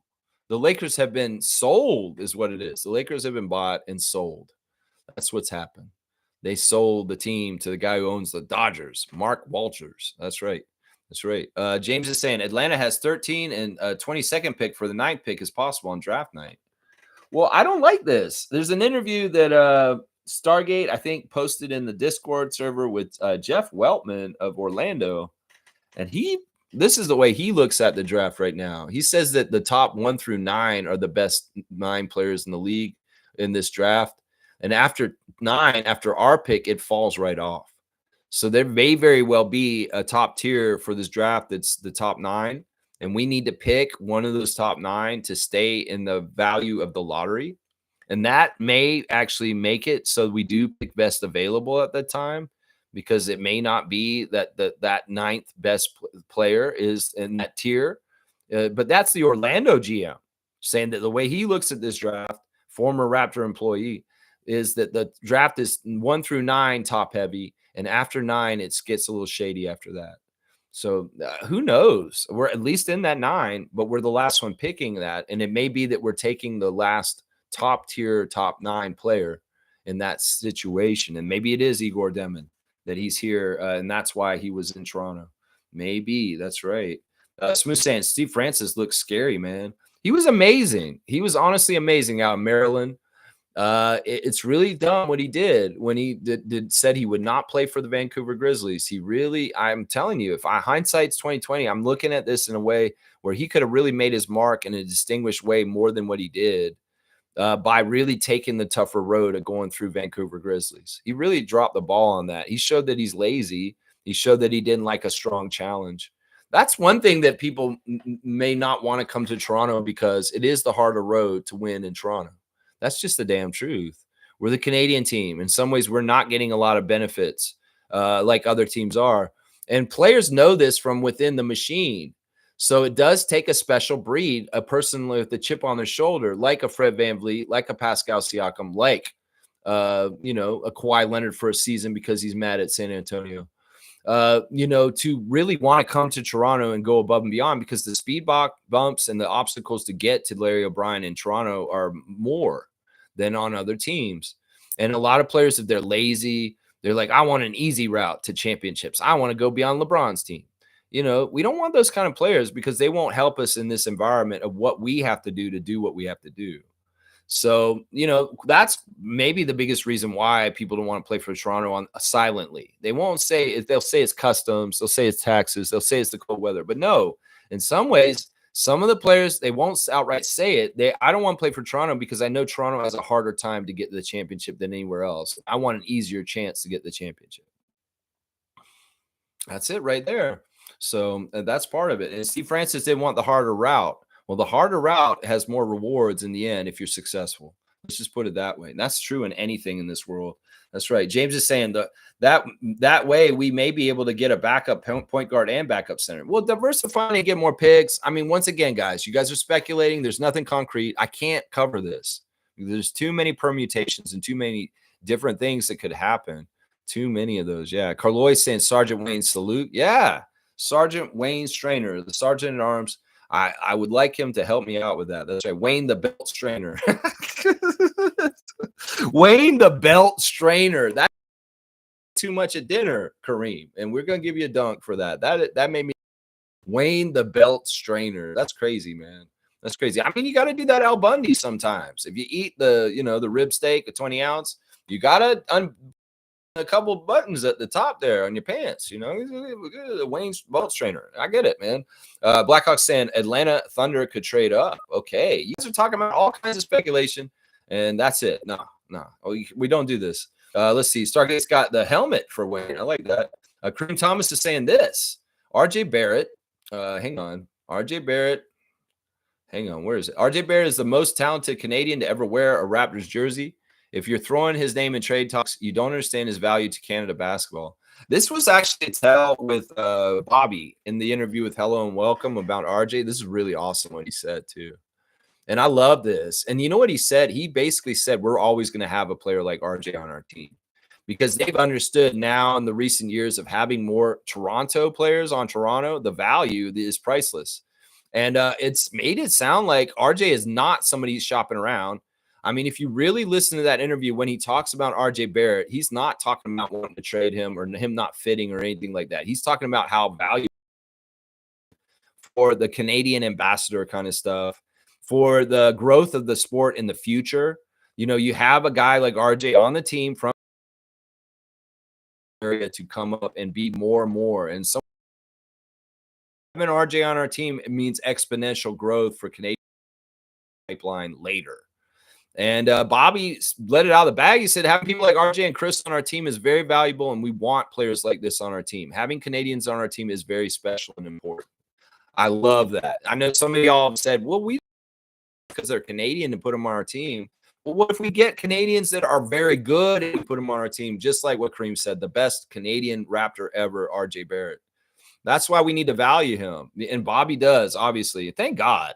I hear him talking more like me than these idiots in social media places from Raptors Nation that are so quick to trade RJ Barrett. Thank God our GM is not looking to trade RJ like these clowns everywhere else are. Thank God. Oh my gosh, I'm so happy about that. That was one of the best things I heard him say in that interview. You go and listen to him and read between the lines what he said about RJ, and you'll understand what I'm saying. Yeah, Kareem saying Masai and Bobby know what he means to the city. Exactly. MLSE is the next generation's. RJ is not going anywhere. That's right. This is a long-term investment when you have players like Kelly, RJ, Delano Banton, Chris Boudet, Kem Birch. These are long-term investments when you put Canadians on the Raptors because they are role models and they make young people dream, whether they're male or female, about dreams of playing in the NBA and WNBA. That's right. Smooth saying Derek Queen looks like a doughboy, man. Yeah. Yeah. I can see it, man. Seriously. That I can see it totally. I can solely see it. I'm telling you, he's an Ixnay on no go they a, you know. Seymour saying Kenny Lofton Jr. type. Yeah, he's not there yet, but he has the potential to be one of those puff marshmallow men. That's right. That's right. It's like don't cross the streams, Ray and Venkman, because you know you might have to shoot a Stay Puft Marshmallow Man off your team, like Kenny Lofton Jr. Yeah, he was definitely not related to Kenny Lofton of MLB. No, you could tell the body type was not the same genetics at all. If that was Kenny Lofton's son, that would be weird. I'd have a lot of questions. I want to see the mother, is what I would say. So we were saying like Thomas Hamilton. Remember him? Thomas Hamilton. Wasn't he like a race car driver or something like that? You mean Zendon Hamilton or something like that? I don't know. Thomas Hamilton. I'm trying to remember Thomas Hamilton. Yeah. Let's see. Randolph say, Lex, my gauge for tonight's game is that if they call 2 early fouls on SGA, that would say to me that they are helping the Pacers. That's a really good gauge. Yeah. I would agree with you. Yeah. I mean, it's Tony Brothers, Zach Zarba, and David Guthrie. You know, ref hit jobs on the main star right away at the beginning of the game. Yeah, that's a calling card of ref manipulation. Well, let's watch for it. I would agree with you, Randolph. If we see this early, well, that may mean that even though Scott Foster's not refereeing, the extending is coming. There may be some extension going, even without the extender there. Kaz is saying, despite sharing the same last name and both being from Benin City, Nigeria, Eugene Omoruyi and Clifford Omoruyi are not related. They have different pronunciations of their last name, too. Neither has players indicated a familiar relationship. Well, you know what? I stand corrected, and I really appreciate Kaz for doing the fact check on this. We're going to give him a super dunk. Honestly, I'm going to give you a 10-pointer for this because this is super informative and helpful, and I didn't ask anybody to do this, but I'm really happy he did because he did clear the air. So, okay, so this Omoruyi is not related to this Omoruyi. Okay, I got to remember this may be a very common name over in Nigeria. And it's just my own North American centricism to not understand this is like Jones or Smith or Williams over there. Okay. Okay, this is good information. In some ways, we need to know this because if Clifford is related to Eugene, he might actually have had a leg up, or he may have had some connection to Canada. It could very well be that Clifford Omarui has no connection to Canada whatsoever. I don't think he does. James is saying, Lex, where did you meet Freddie? Is that an old pick? Yeah, I did meet Freddie. That is an old pick. That is a pick from 2018, the summer before we won the championship. That's in August of 2018. He was on the corner of Kensington and Dundas, and I was sitting on my front porch hanging out at around midnight on a Sunday night. And Freddie was filming a commercial across the street at the barbershop. And he was taking a break, and he was standing on a street corner in the dark, and nobody knew he was there. I saw him. I picked him out right away. I knew it was Fred VanVleet, even though he's 5'10", and he's an ordinary size. And even though it was dark and there was nobody on the street, there were no people around. It was like dead. And I was just a local sitting on my front porch, and I saw Fred standing there, and I walked up to him, and I talked to him for about 10 minutes. He was a really, really nice guy. He told me I was a real one because I knew all about him. And I said stuff like, Fred, I hope you re-sign with us, and I hope you're a Raptor for a long, long time. I asked him if he had met Kawhi yet, and he said he had not met Kawhi at that point in August of 2018. And like I said, this was just before our championship year. And we went on this amazing run with everything that happened 6 years ago. So, yeah, I met Freddie, and you can see I'm taller than him. And, yeah, it was awesome to meet Fred. And this is why when Pensera started his campaign against Fred and saying he was an asshole and all this stuff, I said, it's absolute horseshit because I've met Fred myself. And I can tell you exactly the kind of person Fred VanVleet is from just hanging out with him for 10 minutes on a street corner when he did not have to talk to me. Honestly, he could have been a total dick to me, and he could have gotten away with it and it wouldn't have been a problem at all. But he embraced a real fan coming towards him, took a picture with me, and it gave me the time of day. So that's why I stand up for Fred everywhere, because I know Fred from meeting him in person and his energy. And he's an amazing person. He's an amazing, amazing person. Yeah, it is an old pick. It's 6 years old now.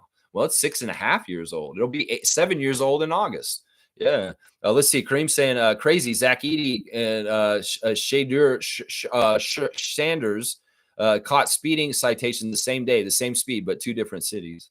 Yeah, these youngsters are out of control in their hot rods, tearing it up in the streets. You got to calm down, youngsters. I can't say anything because I was like them one day too. I got reckless driving charges for speeding like that too. So Zach Edey, welcome to my world.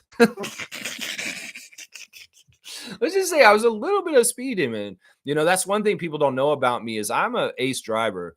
I love driving, and I've been doing driving for my whole entire life. I've been one of the best drivers you know. If you want to be in the car with me, you're going to see something. I'm a stunt driver too. I will do stuff that's crazy. Like if you've seen that movie with what's his name? Ryan Gosling, Drive. That movie Drive, where Ryan Gosling drives and does all kinds of crazy stunt driving to outrace people. I'm like him. If you get me behind a car, that is where I'm best. That's like my bread and butter.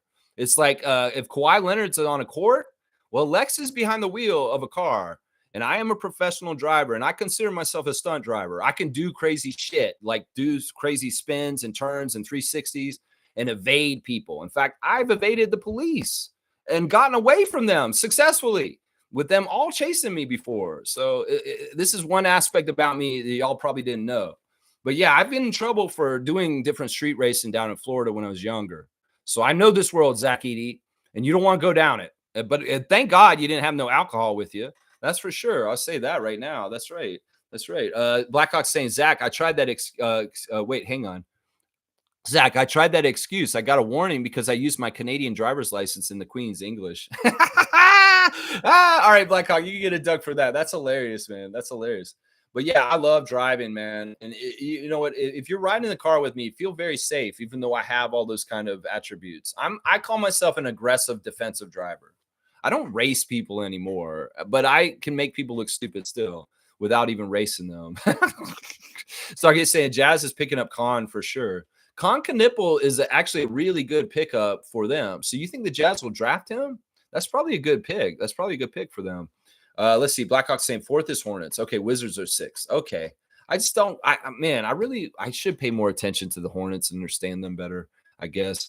Let's see. Smooth saying 4, Charlotte, 5, Jazz, Washington is 6, New Orleans 7, and Brooklyn 8. Yeah, okay, so that's the order. Yeah, so Charlotte is picking 4th, and that's the VJ Edgecombe spot that they've been saying. But if one of the other guys jumps in, and it'll be a Rutgers guy going to Charlotte then. Yeah, because I could see Common going in the top 3 all of a sudden, and then it bumps these guys down, and maybe Dylan Harper is a Charlotte Hornet or something like that. Yeah, we could see that. We could see that. Kareem saying Steph will always be the best shooter ever because he's been shooting on NBA rims since he was 4 years old. The footage proves this. Yeah. Yeah. And I'm telling you right now, his father had such a silky smooth shot. He was taught immediately as a young person exactly how to shoot correctly for the NBA from his father, Wardell. Yeah.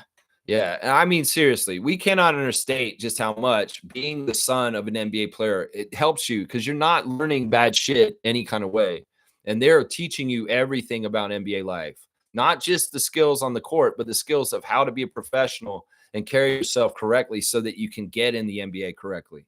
That's why Thad Young Jr. is going to have an advantage coming up. That's why Carter Lowry is going to have an advantage coming up. There's a reason why family business gets passed down in certain things. And in basketball, your genetics you get from your parents, it will help you, especially if they're two very high-level athletes. And that is often the case with many of the NBA players. Many of them have very high-level athletes as both parents. Both parents have high-level athletics. We know that with Grady Dick. We know that with Yuta Watanabe. These are true stories that their parents were very high-level. That's right. Andrew Wiggins, another great example of that. That's right. That's right. Let's see. I'm going to do the Instagram stories real quick. I got to start getting into my segment sooner. I know I'm getting closer to 2 hours. Norman Powell's doing a podcast with the ocean behind him in France. Life is good for Mr. Powell. He's just living the best life. He's signing a wall. And yeah, he's just having a good time over there in Europe right now. He's just living it, man. He's in the off season, and south of France is where he's habitating right now. And I can't hate it. He's making fun of his friends who had the worst shots. His friends don't shoot like him. That's for damn sure.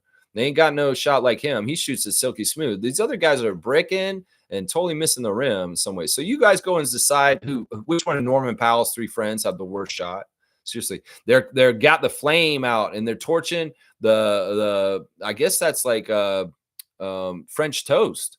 They are torching that French toast up, and that powdered sugar is burning up. And they're making that good breakfast for Norman. It really is about the breakfast where he is right now. He's been eating that breakfast and showing it off. And there's that beautiful veranda balcony overlooking the south of France and the ocean. Oh my gosh, Norman, you living the best life, man. Lindsey Dunn is with the young Blue Jays fan saying, nice to meet you. And then she's sharing a creepy DM that she got. Lindsey Dunn is putting on blast this guy, Thomas Jason, who said this message to her. And this is one of those kind of Instagram messages that you should not send to anybody. Hello, pretty.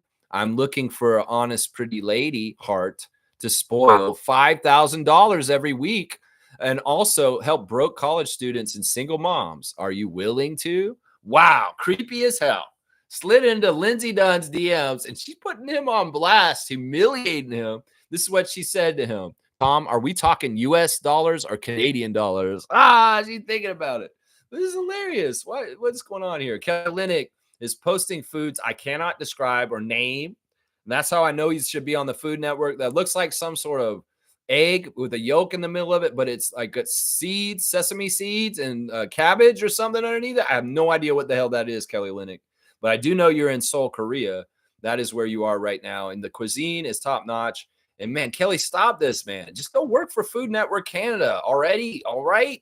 Seriously. I know that's what you're going to do when you're done.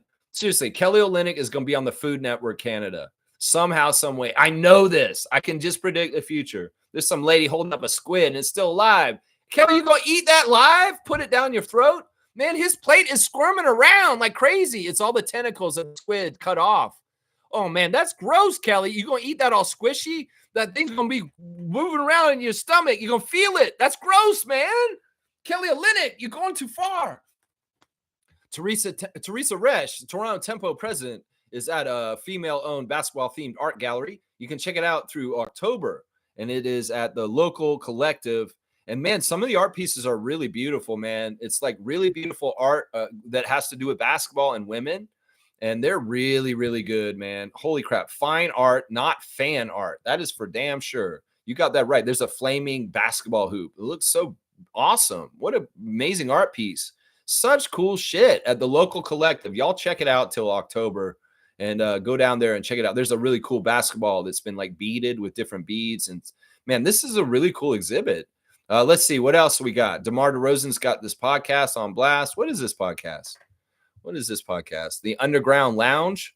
Okay, is Lou Will on it? I don't know who's on there. Okay, but either way, hey, bro, let me ask. Okay, I don't know what the clip says. Andrew Jones putting those kids through work. Ava is just going through this work, man. They ain't letting up on Ava Jones as far as like getting her ready for a WNBA career. Man, they really got these kids doing high-level drills for their age. I'm telling you, Andrew Jones ain't stopping, man. He's coached from 905 right on into his kids. He ain't stopping this summer. He is not relenting. He is giving instruction always. They got them on the bear crawl. All they're round around on the ground like that. Jamal Shedd's pre-draft workout has been leaked in the last day, showing what Bobby's talking about with what makes a Raptor attractive to draft. Well, they're showing what Jamal Shedd was doing last year before we drafted him in the second round that made him so attractive for him to be on the Raptors. And yeah, it's awesome, man. Shedd has totally worked out, and he's reposted it on his Instagram because he's proud of the work he put in to get his spot on the Raptors and where he's at right now. And man, you've already progressed to a backup point guard. In some ways, Jamal, if you were on the old schedule, you third point guard still, but you are bona fide the backup point guard for the Raptors, and I totally trust you in that role. Thank God we have a good backup point guard right now. Holy crap, that's such an important role. And Jamal Shedd fits it to a T. There's a modern workout, what he's doing right now. He's doing some sort of step thing. It looks like he has a pedal for a guitar, and he's like pushing it down. I don't know what that is exactly. There's Emmanuel doing his workout. We're looking at both our point guards working out. Emmanuel's got big, huge, heavy weights, and he's in motion, and he's putting in frames.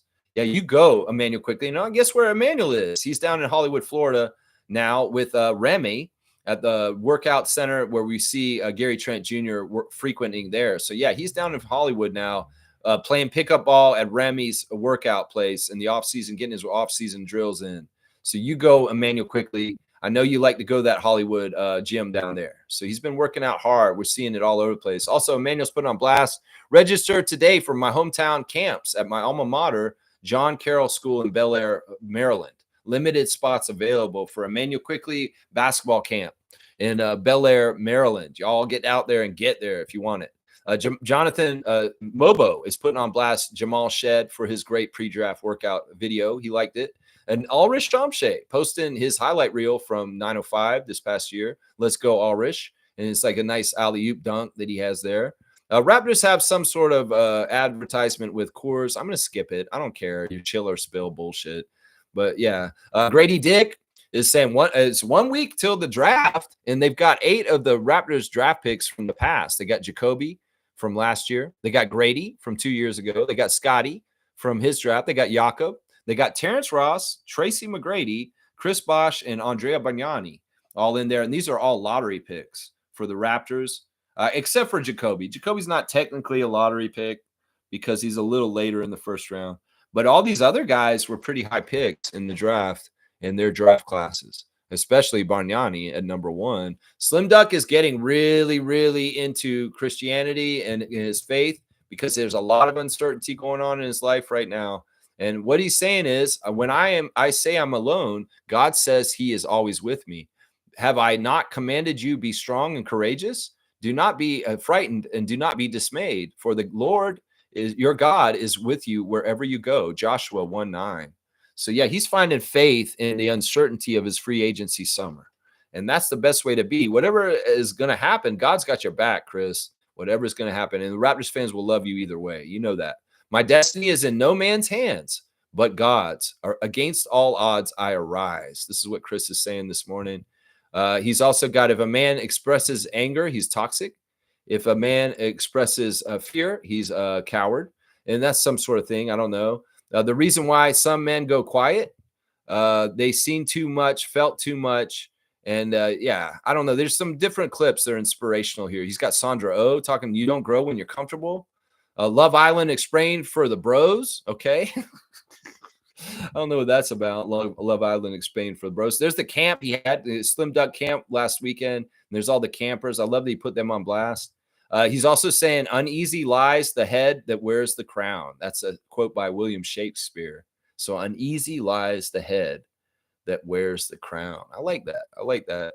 Let's see what else is on here. Don't skip the prayer, is what Chris is saying. Dear God, you have blessed me in so many ways, and I am truly grateful. I know your plans are greater than my understanding, so I ask you to guide me and strengthen my faith. Lord, I place my faith, my family, my work, my dreams, and my future into your hands. I trust you completely. May you lead my life. I love you, and I will honor you by sharing this prayer. If you love God and are not ashamed of him, pass this prayer to someone you care about and see what he will do in your life. Don't forget. Amen. I love this, man. I love this sentiment so much. The spirituality and Christianity of some of our players and our Raptor Freak family is very, very influential on me. It really is. I'm really enjoying seeing this stuff, man. So yeah, let's see. Toronto Tempo's putting on blast an artist, and they're saying sign the pledge. So sign the inclusivity pledge that the Toronto Tempo's been promoting. There you go. There's your Instagram stories this morning. Norman's still in South France. And our point guards are working out hard right now. They're very much working out very, very hard. That's right. Kaloy saying, of course, Steph is an outlier, and most of the time, players that show the same attitude as Ace doesn't have a stand-up attitude and won't succeed. Well, Steph Curry definitely has the right attitude. He's one of the best role models in the league as far as carrying himself as a pro, as a family man, as a marketable asset in the league. You know, all that kind of stuff. He's gold on that, like the Golden State Warriors. So it's tough. In some ways, it's like, look, put your best foot forward. I don't even remember the story about Steph not wanting to do certain workouts. Was it a particular team he wanted to avoid playing for? I mean, I could see that. I could see that being what happened there. Yeah. Let's see. Stargate saying, I think Charlotte will pick Jeremiah Fears. Okay, that's an interesting prediction. Kareem saying, you don't cancel combines or schedule workouts. In the 90s, there are players who did 20 workouts like 25 days. The grind is real, and Bailey is a joker, not an ace. Wow, I like how you put that together. Now, you're not talking about your guy in Denver, right? All right, Kareem, once again, showing that he's a rim rocker, and he is going to go ahead and put it up and get up there and put it down through the rim. 126 for Kareem Thomas on the dunk chart. I like that he called him a joker, not an ace. Stargate saying, I can't wait to see the Battle Dick formation next season. Battle Dick formation is awesome because it spreads the floor and it makes us very powerful as shooters on our team. We need more Battle Dick formation, yes. And if we have a Panda Battle Dick formation, well, that just sounds wrong. That just sounds wrong. Yeah, Kareem saying Battle Dick formation. He's even made a little emoticon in there. I don't know why you did that. We didn't need to see that. We didn't need to see that. I think I'm going to take back your last dunk for that. No. All right, let's see. Kareem Bailey, a joker, not an ace. I know. That was funny, wasn't it? That's why I had to give him a dunk for that. Is Pettiford a point guard? I don't remember, man. I don't remember. Let me look him up real quick. I didn't look at him at all. I just remember his name from the tournament, right? But I don't really remember his profile. That's why I didn't really look at him, because I don't think he's the kind of player that we need right now. Yeah, he's a point guard. He's 6'1", 175 pounds. He's from New Jersey, I think. So yeah, I mean, they could be having these guys come in just, in some ways. Sometimes the workouts are for the guys to just get extra workouts. They may not be very. You know what? I've also noticed the Raptors sometimes don't draft guys who they work out. They really don't. It may very well be that there's players that they won't work out because they don't want to come all the way up here to work out, and they don't even want to put it on blast or embarrass them, but they know enough about them from away without looking at them that they have confidence to draft them. So I wouldn't say that the list that the Raptors have worked out at OVO is just who they will consider. Understand that they will go and draft. I don't think Grady Dick came and worked out for us in Toronto. Seriously, I'm not totally sure if he did. You think Grady came up to Toronto before the draft and worked out with us? Maybe. I don't totally remember. But I would say this is, just because we don't publicly know that the Raptors work somebody out doesn't mean that they're not considering them. Let's just put it that way. We're not seeing Common Malawatch on there. Well, it's probably because Common and his people in Clutch, They may be like, well, you're not going to be on the board by the time Toronto comes around. And, Masai, you already know Common. You've been coming to Africa and seeing him since he was a kid. And that's what Bobby said in the interview with William Liu, that they watch these kids from very young and they can't talk to them then, but they're watching them all. They're on top of it. Our front office is doing all their due diligence on what their job is. Trust me, we have the best front office in the league. We really do. Sam Presti's great, but I still think we are. I think we have the best front office. Let's see. Kareem saying Jeannie Buss is fucked up. She thinks she will be involved. That will last 2 years. Ask Mark Cuban how that worked out for him. Difference is Mark knew it. Jeannie doesn't. I think you're exactly right, Kareem. This was the same thing that was promised to Mark Cuban. And, well, how did that work out? Yeah, I think you're exactly right. They can say this, and I don't know. How do you get this in writing or fight it? Maybe you cause more toxicness because you won't leave. And you maybe Mark Cuban understood if he fought it, he'd cause all kinds of problems for the Mavericks. But maybe he should have fought it because maybe they wouldn't have traded Luka. That was absolutely the worst thing. And Dirk Nowitzki, Don Nelson, and Mark Cuban have all come out and said that trading Luka was absolutely a stupid idea. It's totally stupid. I could see this exactly happening with Jeannie Buss. The same thing that happened to Mark Cuban. Yeah, I think you're exactly right. Kaloy saying barbecue battle dick, small ball menace. So you want to play Barnes, Barrett, and Quickly with Jamison Battle and Grady Dick. Scotty's the center. The power forward is RJ or Jamison Battle. It's interesting. Emmanuel and Grady in the backcourt, and the forwards are RJ and Jamison. We could run that lineup, honestly. We could run that lineup. Barbecue Battle Dick. When we see this next year, if we do, we're going to call it out. Oh, Barbecue Battle Dick's out there. I'd like to have the Barbecue Battle Yak or Barbecue Dick Yak or Yak Dick. I don't know. Something like that. That sounded bad, Lex. Phrasing. You just said something really bad. Kareem saying Zach Edey doing 110 in a 50-mile-per-hour zone is a Mini Cooper kind of impressive to me.